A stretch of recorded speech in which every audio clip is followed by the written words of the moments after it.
Communication, Outstanding Performance in Work Immersion, Outstanding Performance in Journalism, Outstanding Performance as a CAT Officer, Special Recognition as Best in Project Proposal during the Mamayang Kabataan Challenge.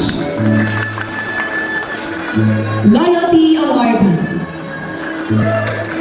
What Kasibu.